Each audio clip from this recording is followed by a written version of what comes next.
Hi, I am Selina. அப்ராடில் third year MBBS படிக்கிறேன்.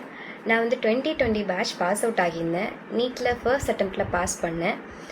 And இந்த வீடியோவில் ஓஷ் எப்படி சூஸ் பண்ணேன், அதோட ப்ராசஸ் என்னவாக இருந்துச்சுன்னு உங்ககிட்ட ஷேர் பண்ணிக்கலான் இருக்கேன். ஃபர்ஸ்ட் நான் 85% மார்க் எடுத்திருந்தேன். And my NEET mark is very low. அதனால நம்ம ஒரு காலேஜில் ஷீட் கிடைக்காது. இன்கேஸ் ப்ரைவேட் காலேஜில் டொனேஷன் பே பண்ணி வேஸ்ட் பண்ணிக்கவும் விரும்பல. அதுக்கு பதிலாக வெளிநாட்டில் இருக்கிற கவர்மெண்ட் காலேஜ் சூஸ் பண்ணியிருந்தேன். அப்படி சூஸ் பண்ணது தான் ஓஷ் ஸ்டேட் யூனிவர்சிட்டி. ஸோ இந்த யூனிவர்சிட்டி சூஸ் பண்ண அப்புறம் யூனிவர்சிட்டி ஆர்கனைஸ் பண்ணி எனக்கு ஒரு எக்ஸாம் கண்டக்ட் பண்ணாங்க. அந்த எக்ஸாம் ஃபிசிக்ஸ், கெமிஸ்ட்ரி, பயாலஜி 3 சேர்த்து தான் எக்ஸாம் கண்டக்ட் பண்ணுவாங்க. அண்ட் நெக்ஸ்ட் டே எனக்கு வந்து அட்மிஷன் லெட்டர் ப்ரொவைட் பண்ணியிருந்தாங்க.